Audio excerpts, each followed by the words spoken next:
Baru-baru ini ada satu pergumulan di dalam batin saya yang tidak saya kemukakan kepada banyak orang.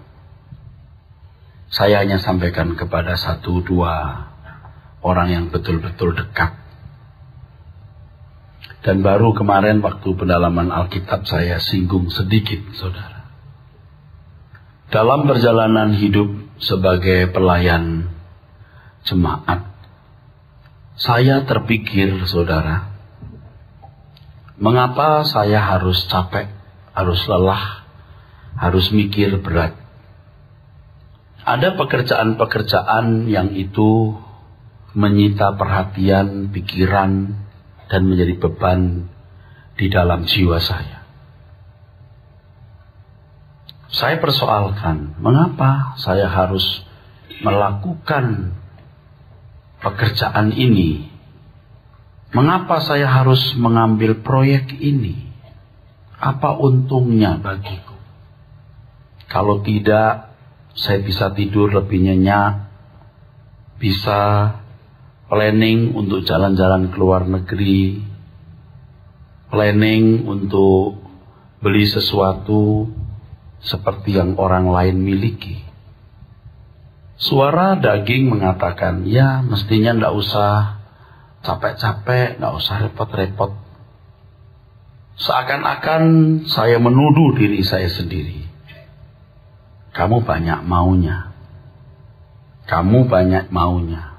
Lalu tentu saya persoalkan, ya, sebab kalimat itu juga bukan saya buat sendiri. Sebab orang dekat saya juga pernah mengatakan begitu. Kamu ini banyak maunya. Jadi banyak maunya itu memang melelahkan, saudara. Jadi saya bertanya, saya di jalan benar enggak nih? Yang saya lakukan ini benar-benar sesuai dengan kehendak Tuhan kan? Kalau enggak, saya sudah capek-capek, sudah lelah-lelah, sudah korban habis-habisan, tapi akhirnya sia-sia, saudara. Itu saya persoalkan berhari-hari, dan itu melelahkan, saudara. Melelahkan jiwa saya. Saya berkata kepada orang dekat saya, aku kok kesepian ya. Aku kok lonely, like a lonely fighter gitu. Seorang pejuang sendiri. Lalu kadang-kadang juga bisa jadi marah gitu sama diri sendiri. Iya ya, kenapa kamu bikin ini, bikin itu? Kamu sendiri yang capek. Tetapi kemudian saya mendapat satu penghiburan, saudara. Dan ini yang saya mau bagikan. Laskar Tuhan itu ada yang kelas ofensif dan ada yang kelas defensif. Itu Tuhan yang mengajar loh, atau yang muncul di hati saya. Yang saya yakini Tuhan yang mengajar. Bukan saya membela apa yang saya lakukan. Diteguhkan oleh seorang ibu yang semalam tanya kepada saya, Pak, saya punya family, seorang hamba Tuhan, ngajarnya salah, tapi dia itu khotbah di mana-mana, bla bla, sampai dia menangis. Saya gemes, Pak. Kamu tidak gemes, kamu meratap. Sebab dia sampai nangis. Nah, itu membuat saya kuat. Itulah sebabnya saya harus menyuarakan kebenaran ini sebanyak-banyaknya. Dan itu menjadi penghiburan, saudaraku. Karena Tuhan memberi kepada kita itu pilihan bebas. Kehendak bebas untuk memilih. Kamu mau menjadi laskar yang defensif atau laskar yang ofensif? Laskar yang bertahan atau laskar yang menyerang? Mau jadi the real soldier atau soldier of fortune? Laskar saja yang ada defensif, ada yang ofensif. Tapi ada laskar upahan. Nah, ini nggak saya masukkan, saudara. Ada banyak orang Kristen yang baik, tapi defensif. Dia puas dengan lapangan pelayanan yang dimiliki. Saya setuju, kita jangan melangkah kalau Tuhan nggak suruh. Tapi Tuhan sering memberikan kita opsi-opsi. Lalu Tuhan membiarkan kita. Apakah kita melangkah sebagai laskar yang ofensif, yang menyerang, yang menyerbu. Dan saya bersyukur tanpa bermaksud meninggikan diri, saya kira saya termasuk laskar yang ofensif. Dan itu memang melelahkan.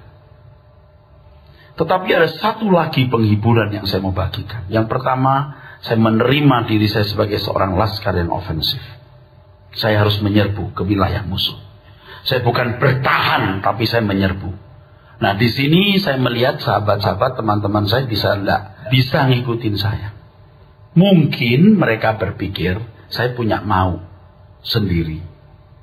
Mau jadi gede seperti pendeta lain gede.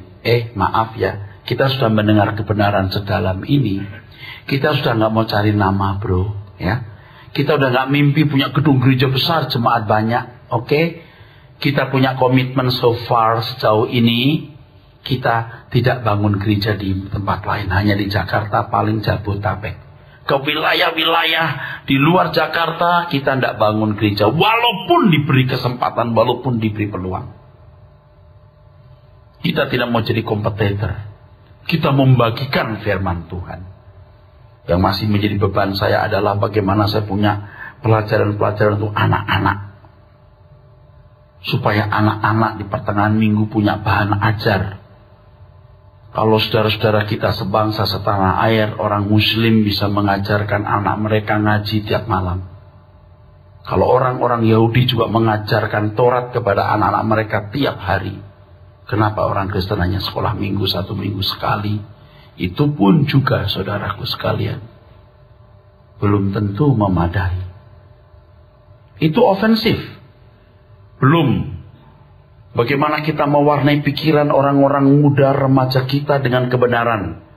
Sehingga mereka tidak mudah pindah agama. Tidak mudah berkhianat kepada Tuhan. Dan tidak bisa berkhianat kepada Tuhan. Ofensif. Yang kedua, saudara. Di tengah-tengah kesulitan yang saya hadapi. Yang kadang-kadang seperti banjir yang hampir menutupi hidung saya dan tidak bisa bernapas. Saya punya penghiburan. Sebenarnya Allah itu terlalu besar. Terlalu kuat. Kalau Tuhan sering mengizinkan kita menghadapi keadaan-keadaan yang kelihatannya sulit tak tertembus, disitulah kita ditantang punya pengabdian. Jadi kalau gampang, pengabdian kita jadi murahan, saudara. Kalau saudara punya toko, saudara serius rindu melayani Tuhan, yang mengurus rumah tangga dengan bisnis toko itu atau restoran itu, ya. Lalu saudara harus bergumul mati-matian untuk jalannya usaha tersebut. Nggak gampang, saudara. Justru itulah letak pengabdian kita. Kalau semua serba mudah, pengabdian kita jadi murahan, saudara. Bisa mengerti? Iya. Kalau seorang anak yang punya orang tua, anak ini mau mengabdi kepada orang tua. Kalau dia begitu gampang dapat duit, gampang dapat gaji, membalas kebaikan orang tua, pengabdiannya jadi murahan. Tapi kalau seorang anak betul-betul, saudaraku, berjuang dalam kesulitannya, bagaimana menopang orang tuanya, pengabdiannya jadi berharga. Kalau seorang kakak, ya, punya motor, bisa boncengin adiknya, ya, ini anak. Seorang kakak umur 17 tahun punya motor, adiknya umur 5 tahun, ya, yang lumpuh. Dia punya motor, bisa diboncengin. Tapi kalau sang kakak perempuan nggak punya motor, dia harus gendong adiknya dalam jarak 2 kilo. Itu lebih berkualitas pengabdiannya. Dan Tuhan mengizinkan kita punya kesulitan-kesulitan itu. Kendati sekalipun itu untuk pelayanan, tapi Tuhan tidak membuat mudah jalannya. Nggak mudah. Dan itu indah. Bukan begini ya, Tuhan aku butuh sesuatu untuk pelayanan, lalu dapat, lalu bersaksi, oh Tuhan mencukupi. Nah, bukan begitu. Justru ketika kita dalam kesulitan, saudaraku,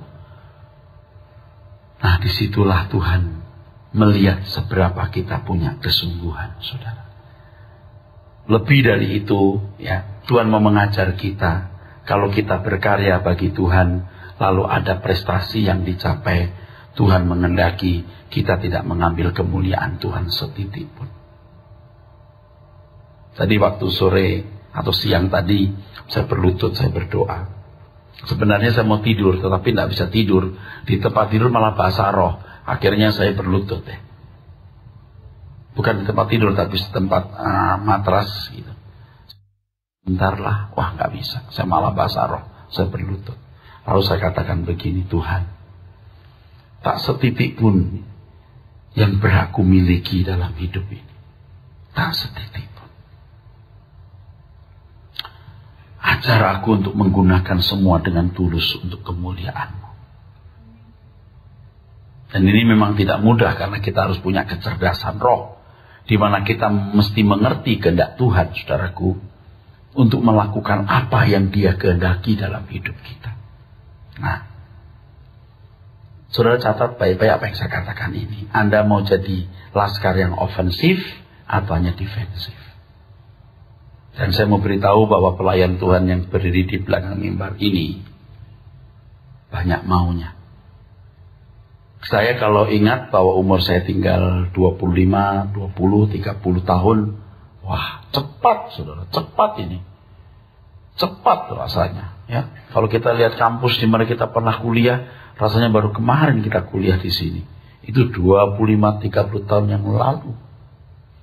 Nanti 30 tahun ke depan rasanya kita baru kemarin khotbah di sini. Waduh. Lalu kita kalau doing nothing, wah, kita tidak buat apa-apa. Memang tidak ada yang maksa saudara untuk berbuat sesuatu buat Tuhan, tidak ada. Bahkan saya mau beritahu ya, kalau saudara punya jiwa ofensif, Anda mau mengasihi Tuhan dengan tulus dalam kesalahan saudara berbuat sesuatu itu, asal tulus buat Tuhan, Tuhan tetap menopang. Itu pengalaman hidup. Nah, tapi kan kita tidak boleh ceroboh. Ke depan itu kan kita makin harus cerdas. Apa yang patut kita lakukan, apa yang tidak kita patut lakukan, saudaraku. Ya, supaya kita nggak sibuk dengan urusan-urusan yang nggak perlu. Dan kalau seorang hamba Tuhan tidak punya semangat ofensif, yang pertama, dia pasti membangun kerajaan di dunia ini. Nggak rumah tangganya sebagai kingdom, ya. Nggak bisnisnya, nggak cita-citanya, nggak hobinya, entah hobi jam, entah hobi cincin, entah hobi apa aja. Dan yang kedua, dia akan mudah berbuat dosa. Nggak ada kerjaan lagi. Dagingnya belum mati. Dia punya kesempatan berbuat salah. Ya sudah.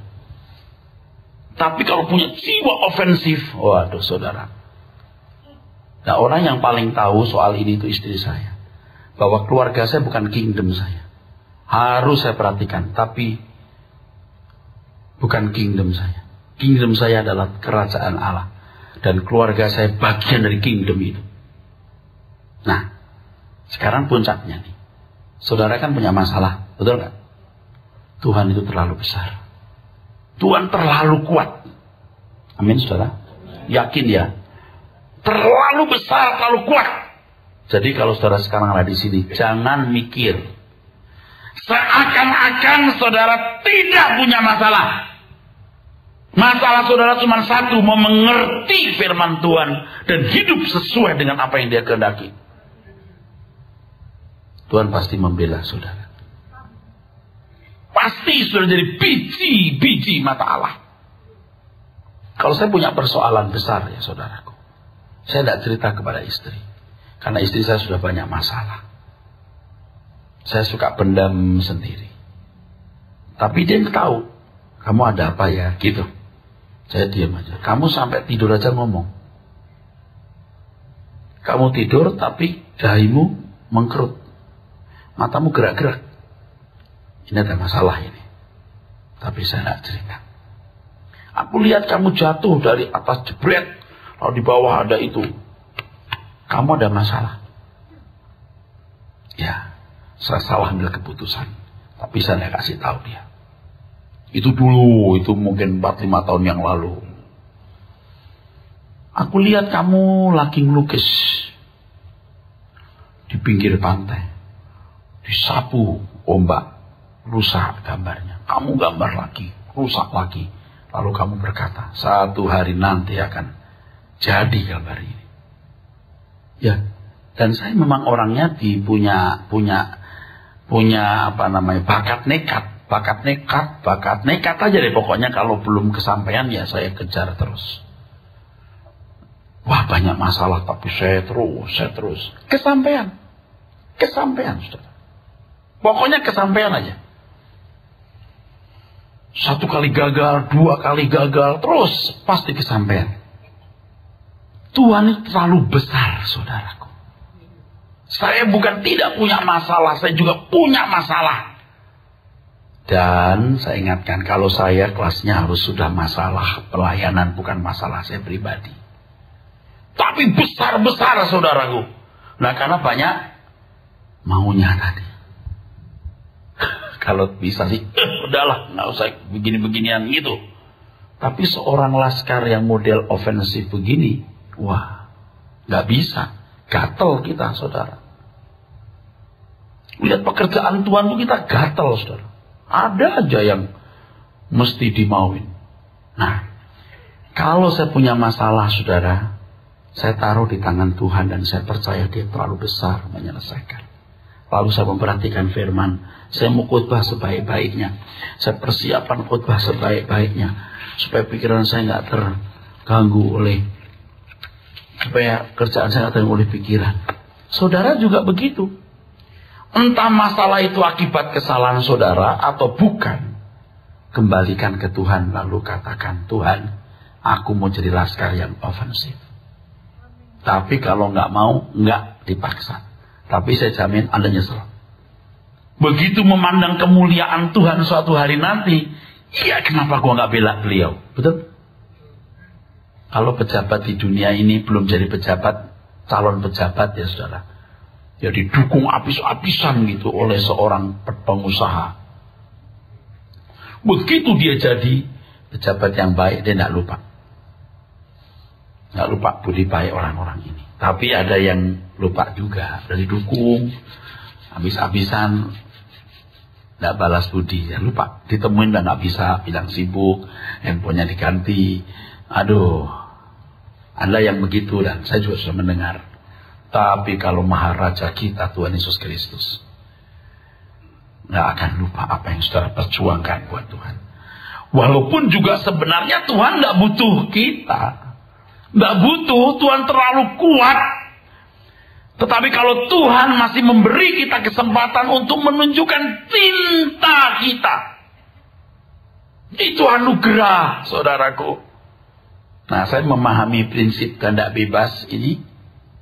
Aku tidak mau suka-suka. Tuhan, aku mau suka-sukamu walaupun tidak gampang ya. Aku mau Tuhan melakukan kehendak-Mu. Nah, saudara punya masalah apapun, anggaplah sudah selesai. Amin. Kalau saudara datang ke gereja, Anda sedang berurusan dengan Tuhan untuk mendengar nasihat Tuhan, apa yang kita harus pahami untuk membangun satu kehidupan sebagai anak-anak Tuhan.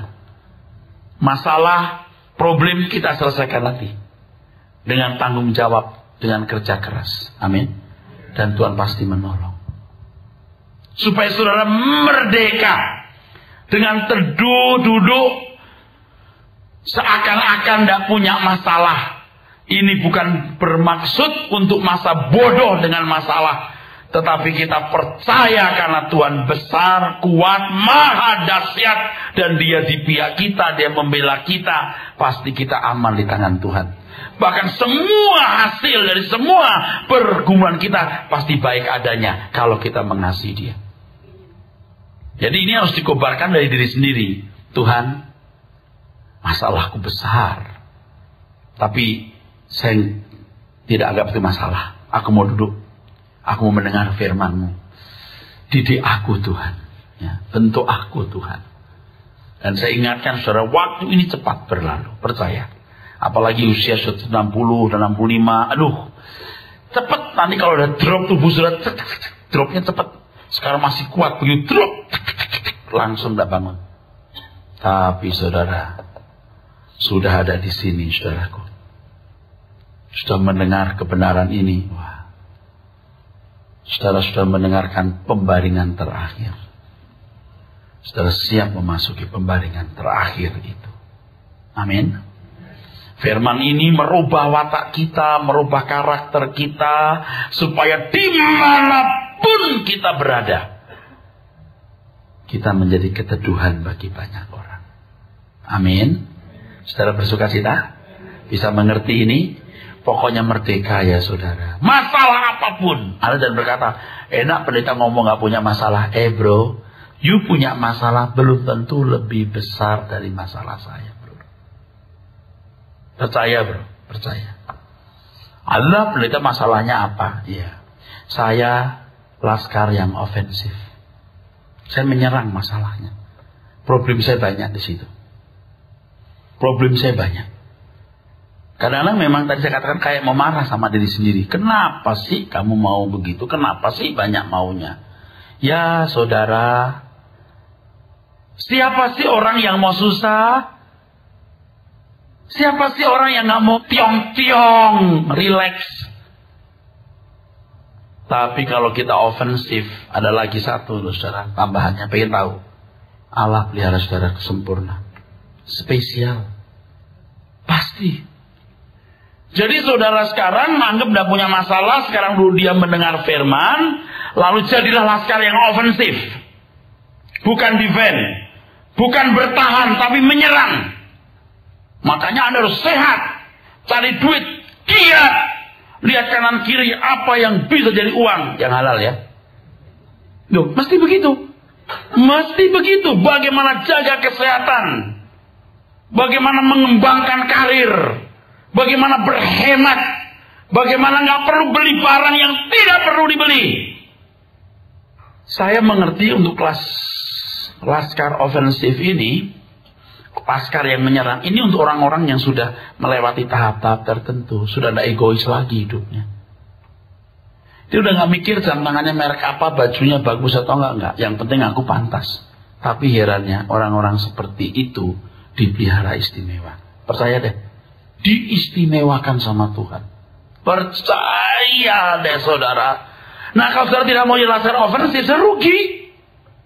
Lah kita akan bertemu Tuhan semesta alam yang kita bela hari ini, yang sebenarnya tidak butuh pembelaan kita, yang satu kali akan bertata sebagai maharaja, dan dia bisa kenal kita. Dari sekian miliar manusia dia tahu Benny, dia tahu. Ini bukan omong kosong. Tuhan bisa berkata nanti, ini sahabatku, orang ini telah membela pekerjaanku dalam kekurangannya. Saudara tidak akan pernah puas dengan apa yang saudara anggap sebagai kebutuhan. Karena saudara akan jadi kacau, sesat. Tidak bisa bedakan mana kebutuhan, mana pencitraan diri, mana untuk citra diri. Tidak pernah puas. Nah, kadang-kadang juga saya takut, Anda pikir, saya takut orang berpikir saya memanfaatkan orang. Saya takut juga tuh. Ya, tapi ya harus hati-hati saudaraku ya. Tapi ini percaya benar. Kalau ada laskar yang menyerang itu, Anda akan jadi istimewa di mata Tuhan. Pak, saya tidak punya apa-apa. Siapa yang mau tanya you punya apa? Jangan berkata saya mampu, tapi katakan saya mau. Tapi saya rasanya nggak akan bisa buat apa-apa. Itu namanya mental block. Tidak mungkin Tuhan tidak menaruh sesuatu yang istimewa dalam setiap individu. Tidak mungkin, saudaraku. Setan membuat Anda jadi minder seperti itu. Jadi inferiority complex. Pasti punya keistimewaan. Sekarang masalah cuma karaktermu diperbaiki dulu dah. Bukan soal pintar khotbah, pintar main puji-pujian, nyanyi, punya duit, nyumbang. Enggak! Karaktermu dibereskan dulu. Sebab kalau karakter orang benar, rohani, betul-betul sesuai firman, dia akan cerdas. Percaya deh saudara. Dia akan berhikmat. Dia akan lebih berhati-hati bertindak. Percaya saudaraku. Amin. Nah saudara jadi laskar yang ofensif. Yang nanya, what must I do Lord? Gitu. What must I do Lord? Apa yang harus kulakukan Tuhan? Jangan dibalik. Tuhan, dengarkan doaku. Tuhan, tolonglah aku. Aku harap. Wah, kalau saya sih udah gak harap pertolongan Tuhan, saudara. Kalau harap-harap itu masih nggak percaya itu, aku yakin pertolongannya. Kalau harap itu masih ditunggu, betul nggak? Nggak perlu. Apapun dia buat dalam hidup kita itu baik adanya. Amin. Kitanya punya hati mesti pecah mencintai Tuhan. Walaupun kita nggak punya apa-apa dan mungkin nggak bisa berbuat apa-apa di mata manusia. Tapi hati yang mencintai Tuhan dan rela menyerang. Ini akan jadi bencana yang luar biasa. Tuhan akan cabut pistolnya, berkata, nih pegang, tembak, gitu loh. Itu pistol belum rudal, sini, aku punya rudal. Kau bawa, kau bom. Nah kalau saudara nggak punya jiwa ofensif, Anda punya bom sendiri, ngebom yang saudara mau bom. Tidak untuk kepentingan Tuhan, bahkan bisa mengganggu pekerjaan Tuhan. Kalau saudara berkata, Tuhan aku punya watak jelek. Banyak kegagalan masa laluku. Kondisiku hari ini pun juga begini, aku tidak bisa buat apa-apa. Tapi aku mau Tuhan. Tapi jangan ngakali Tuhan loh. Supaya ditolong Tuhan lalu kita punya jiwa. Pura-pura ngomong gitu. Awas loh, pura-pura Tuhan tahu loh. Nanti maksud saya? Kan banyak orang begitu. Tuhan kalau engkau berkati aku nyumbang gereja. Mau profit sharing sama Tuhan. Ya Tuhan. Yang begitu mah udah gak usah didengar. Pasti kurang ajar aja sama Tuhan. Tuhan kalau engkau berkati aku akan memberikan perpuluhan, aku akan membela pekerjaanmu. Tuhan kalau aku sakit sembuh, aku akan melayani engkau. Ya, saudara yang begitu mah sembuh. Tuhan sering luar biasa ya. Ya udah aku sembuhkan, melayani ya. Tapi kalau orang benar itu gini, Tuhan, aku sakit, aku mau sembuh. Aku mau jaga kesehatanku. Aku mau melayani engkau, entah aku sakit atau sehat. Tuhan, aku begini. Aku melayani engkau sebisa-bisaku. Bahkan Tuhan, aku bersedia engkau perintahkan aku untuk melakukan apa yang tidak bisa aku lakukan. Gila gak tuh? Ngerti gak? Lo kok gak ngerti? Bahkan Tuhan perintahkan aku untuk melakukan apa yang tidak bisa aku lakukan. Artinya apa? Apapun yang kau kehendaki. Tapi Tuhan tidak pernah memerintahkan kita sesuatu yang kita gak bisa lakukan. Amin? Paham saudara? Ya. Emang hatinya itu bukan untuk Tuhan. Ngerti enggak kalau film-film ini bukan film sebenarnya, faktanya juga tuh. Cerita-cerita kuno di Cina sana. Anda ngerti enggak anak muda datang ke kerajaan tuh bawa segembol baju, 1-2 potong baju saja, dia datang, dia tinggalkan orang tuanya, dia enggak berpikir pulang loh. Dia mau mengabdi kepada kaisar. Kaisar juga belum buat apa-apa untuk dia loh. Gila enggak itu orang-orang?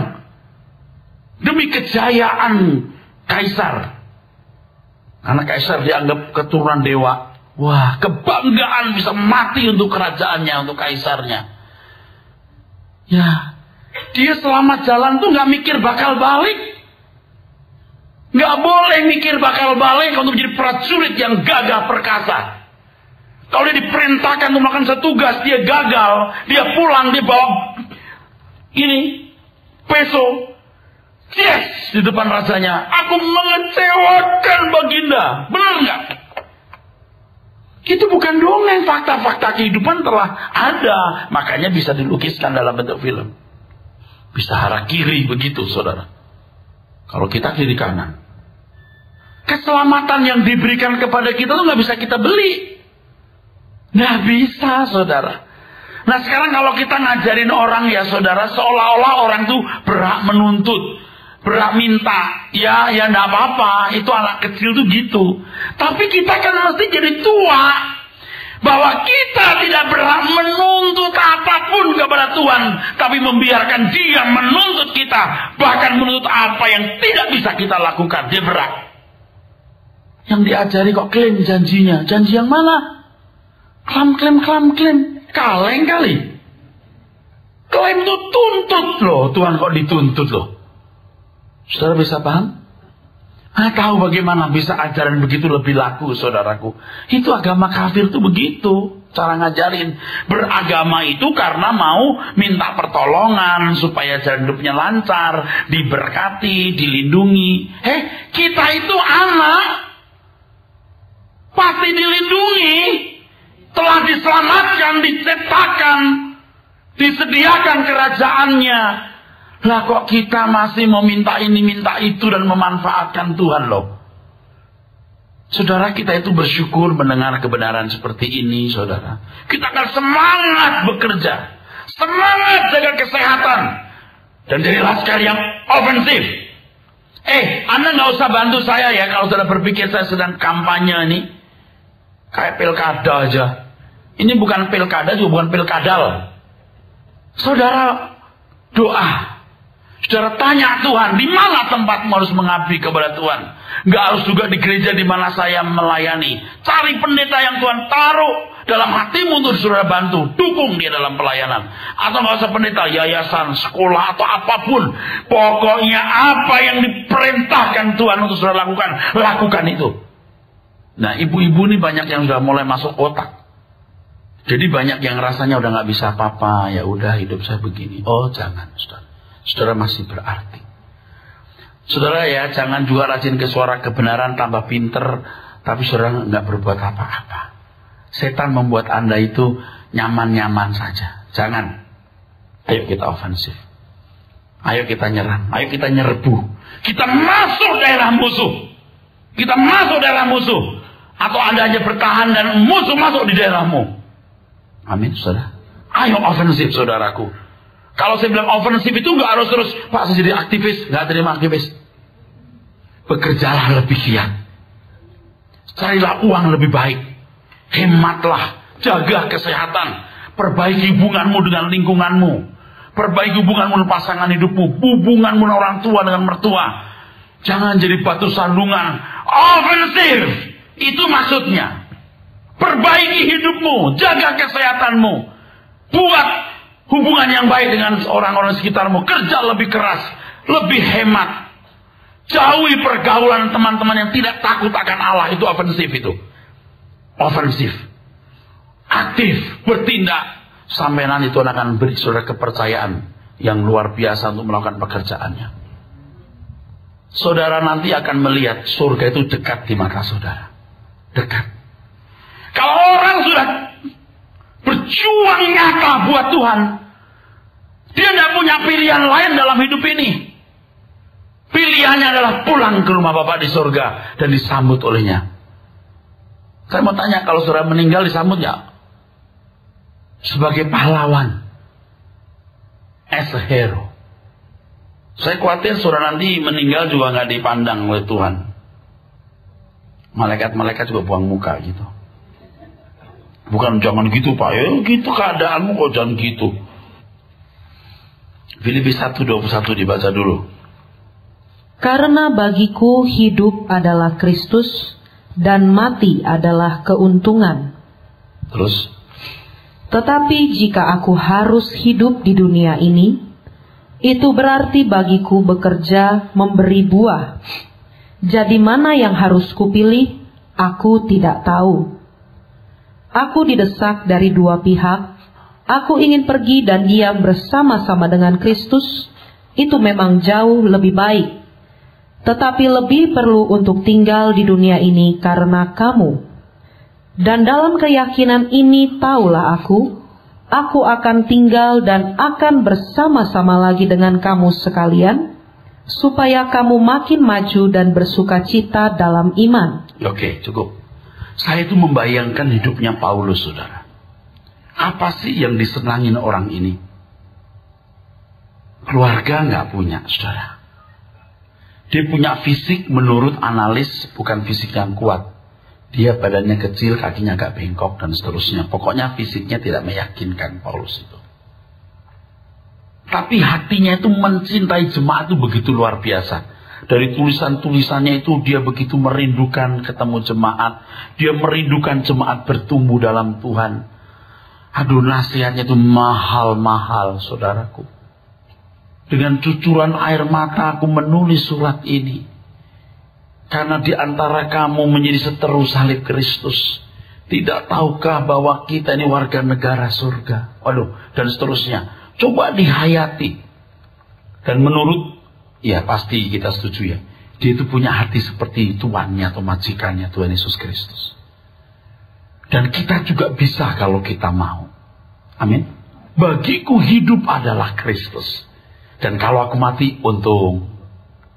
Tapi kalau aku harus hidup, aku hidup untuk kamu. Hebat kan? Memang kalau suruh pilih aku hidup atau mati, aku pilih mati kok. Tapi kalau aku hidup untuk kamu. Nah saudaraku, yang begini ini loh yang mesti jadi kerinduan kita. Yang begini ini loh.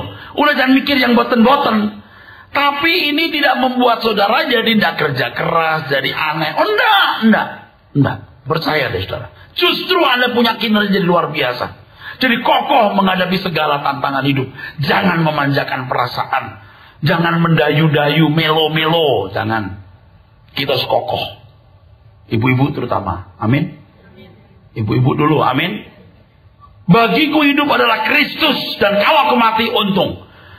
Kalau saudara sudah membuktikan pengorbanan yang all out buat Tuhan, Anda nggak punya pilihan lain loh. Akan disambut di kerajaannya. Itu yang ku rindukan. Aku ketemu Tuhan, lalu Tuhan berkata, ini anakku. Ini pejuangku. Kalau kita masih belum berjuang atau pura-pura berjuang, tidak bisa Anda menghayati kerajaan surga. Tidak bisa. Tidak bisa, saudaraku. Ini bukan hal yang sulit kok, saudara. Tuhan nggak minta duit saudara. Tidak. Hati dulu dipecahkan. Aku mencintai engkau Tuhan. Aku mau ofensif. Aku mau menyerbu daerah musuh. Aku mau karakterku dibaiki. Nanti Roh Kudus akan bantu saudara. Pasti berbicara. Perbaiki dulu cara hidupmu. Kamu kenapa tidur sampai jam 2 pagi? Ayo jam 11 tidur. Kenapa kamu makannya berantakan? Ayo yang benar. Kenapa kamu bergaul sama orang itu? Kesana kemari gak jelas. Saudara. Ayo jangan. Nanti begitu. Terus dibenahi saudaraku. Ada satu lagu yang belum saya nyanyikan, tapi kalimatnya begini. Kau membawaku di jalan salibmu. Kau ajarku hidup di jalanmu. Seperti hidup yang telah kau jalani. Penuhi tugas Bapa yang kau hormati. Ku mau iring Yesus Tuhan dan Rajaku. Walau sungguh berat di jalan salibmu. Ku mau iring engkau dan tetap setia. Kuberikan segenap cintaku selamanya. Bapak Ibu, kalau hati kita sudah terlanjur dipenuhi dengan percintaan dunia, itu tidak mudah. Walaupun kemudian Anda mulai mendengar kebenaran, terlalu kecil untuk mengganti warna hati, saudaraku. Hati yang bisa mencintai Tuhan, wah. Ini perlu kerja keras. Perlu kerja keras. Nah banyak orang itu nggak sadar dia sakit. Dia merasa nyaman dengan kondisi hatinya hari ini. Kenapa? Karena seakan-akan Tuhan tidak menuntut pertanggungjawaban, saudara. Kita mau ucapkan kata-kata apa, kita mau buat apa, rasanya aman, tidak masalah. Padahal, saudara, setitik pun kita tidak berhak memiliki.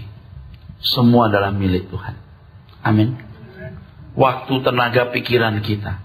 Anda jangan pikir hari ini saya sudah sempurna. Anda jangan pikir hari ini saya tidak korupsi. Saya masih korupsi.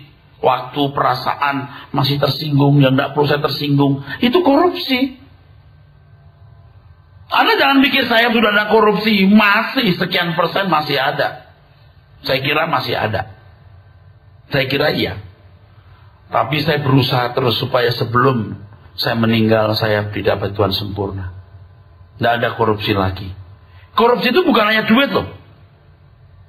Korupsi duit ketahuan Pak, lebih mudah dilihat. Korupsi jiwa. Mestinya kita nggak tersinggung, kita tersinggung. Mestinya kita nggak mencintai sesuatu, kita mencintai sesuatu itu. Nah, ini korupsi namanya. Kita tidak memberikan segenap hati kita buat Tuhan. Nah orang itu nggak sadar kalau dia sakit. Bahkan hal-hal kecil saya sudah memperhatikan. Nggak mau tersinggung, nggak bisa, nggak dihargai. Aku harus dihargai. Kepentingannya harus diutamakan, dimanusiakan atau diuongke. Susah nih yang begini-begini masih ngurusi dirinya sendiri. Ya saya juga belum sempurna, saya sudah katakan tadi. Tapi saya belajar untuk ofensif. Saudara banyak masalah, saya mengerti, tanggalkan itu. Aduh, nanti saudara kalau sudah meninggal tuh sendiri nih, udah pusing masalah kemarin itu apa, udah nggak ada kait mengkait. Tuhan cuma mau lihat hatimu dipersembahkan nggak buat Tuhan. Saudara, salah asuh yang telah begitu lama membuat orang merasa aman walaupun hatinya sebenarnya tidak benar di hadapan Tuhan. Saudara harus sungguh-sungguh berpikir bahwa suatu hari, dan itu bisa terjadi kapan saja, bisa malam ini, bisa besok pagi, Anda akan telanjang di hadapan Tuhan, saudara. Dan kalau pada kesempatan ini saudara masih bisa berdamai dengan Tuhan, ayo kita berdamai. Aku salah banyak, Tuhan. Keinginanku banyak untuk dunia, bukan untuk pekerjaanmu. Saya tidak ofensif juga tidak defensif. Aku laskar yang terbuang karena aku disersi. Aku bukan laskar yang masuk dalam pelayanan. Aku laskar yang disersi. Aku melarikan diri. Aku sibuk dengan diriku sendiri. Atau laskar yang mengalami yang namanya penghalusan. Penghalusan. Tahu apa artinya penghalusan? Kalau prajurit atau tentara atau polisi, dia harus rajin, tetap olahraga, badannya dijaga, dikatan menggunakan senjata, ya. Dia lari cepat, dia punya jantung kuat. Tapi kalau polisi atau tentara mulai makan lemak banyak, tidak pernah olahraga, ya, minum minuman keras, walaupun tiap hari, perutnya gendut buncit, jantungnya diliputi lemak meliputi hatinya, fatty liver. Dia ngejar maling juga bisa, saudara. Lebih cepat maling. Dia itu penghalusan namanya. Orang Kristen yang tidak mendengar firman itu kolesterol iman. Kolesterol imannya. Dia tidak akan pecah.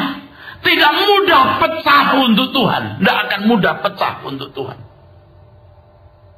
Tidak akan efektif. Udah mengalami penghalusan. Dulu kan waktu muda ya, nyanyi lagu tiada lebih indah ku melayani Yesus, walaupun sukar dan berat jalannya, takkan aku mundur sebelum berakhir hidupku, karena aku tahu apa arti hidupku. Kok nggak ada saat-saat di mana saya nyanyi lagu itu udah nggak menyentuh. Ku melayani Yesus. Dulu ya, waktu masih jadi guru sekolah minggu, saya masih jadi mahasiswa.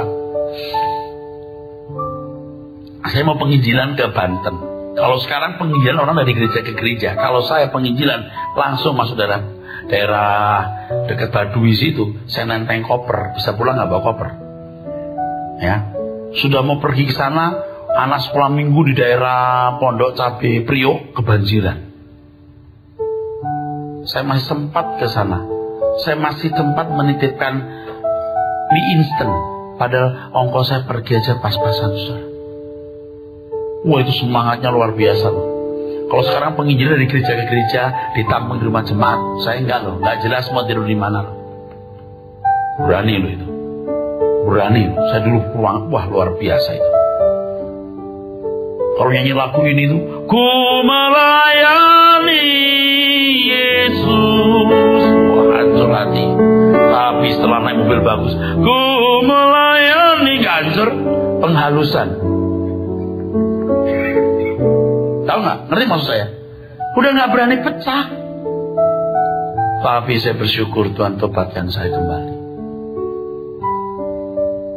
Dan Tuhan bawa saya malah sampai ke tingkat pembaringan terakhir. Udah, nggak mentokin sekalian deh. Mentokin sekalian. Kalau mau mikir soal masalah, nggak pernah nggak punya masalah, nak. Kamu akan terus punya masalah. Tapi pikirkan bagaimana kita efektif buat Tuhan. Amin. Jangan mengalami penghalusan. Nanti mulai nonton film Korea, seri dari pagi sampai malam. mulai seneng mancing-mancing sama temen. Bukan nggak boleh, sekali-kali kalau boleh silakan, tapi mesti harus pergi hari itu, tinggalkan semua. Aduh, kumpul sama orang-orang yang nggak takut Tuhan, yang ngomongnya jorok, yang pergaulannya jorok. Aduh, penghalusan. Boro-boro buat mengabdi kepada Tuhan, buat bener aja nggak bisa. Ngerti nggak, saudara? Ini tergantung saudara. Saudara harus mengobarkan diri saudara api ini. Terindah dalam hidup telah ku tinggalkan, terkasih dalamku telah ku lepaskan. Anda jangan pikir saya itu nggak punya mimpi nanti punya rumah di luar pinggiran kota yang dekat sungai, lalu bisa lihat gunung, lalu saya bangun rumah lantai 2, lalu ada gazebo-nya di samping. Ada mimpi-mimpi begitu? Bukan tidak ada, tapi saya kubur. Tapi pikiran saya untuk yang lain. Udah tidak mimpi lagi. Terindah dalam hidup telah aku tinggalkan, terkasih dalamku telah ku lepaskan. Asal hati Yesus merasa senang selamanya, karena aku tahu apa arti hidup. Saya tidak membedakan pendeta maupun jemaat. Saya tidak membedakan aktivis pengerja gereja atau jemaat awam. Saya tidak membedakan sama sekali. Pembedaan itu salah dan menyesatkan. Semua kita harus berdiri sebagai anak-anak Tuhan yang berdiri di samping Bapa di surga dan berkata, aku berhutang nyawa kepadamu Bapa, sekarang ku bayar hutangku dengan nyawaku. Jangan berpikir setelah selesai satu masalah Anda baru melayani Tuhan. Jangan berpikir begitu. Jangan berpikir sehat baru melayani. Jangan berpikir setelah kaya tidak punya hutang baru melayani. Jangan berpikir setelah keadaan tenang baru melayani. Jangan berpikir kalau tidak ada masalah baru melayani. Jangan. Lakukan yang Anda bisa lakukan hari ini. Dimulai dari karakter watakmu diperbaharui oleh Tuhan. Ayo kita ofensif, saudaraku sekalian.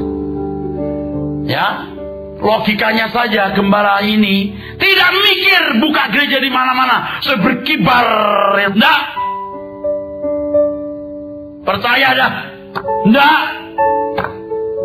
Oh, biar hebat namanya Rasul, tidak. Kita mengenal kebenaran sedalam ini, udah nggak masuk ke situ, saudaraku. Jangan berpikir. Kalau sudah mendengar firman Tuhan, Anda mengagumi firman. Anda ingin semua orang mendengar, betul? Kita ingin semua orang diluruskan, saudara, amin. Jangan disesatkan seperti Hawa diperdaya oleh ular. Temukan tempatmu untuk mengabdi dan melayani buat Tuhan. Temukan. Tidak harus bersama dengan saya. Temukan tempatmu. Jangan menyesal. Sebab waktu ini singkat dan saudara cuma punya satu kali kesempatan. Amin.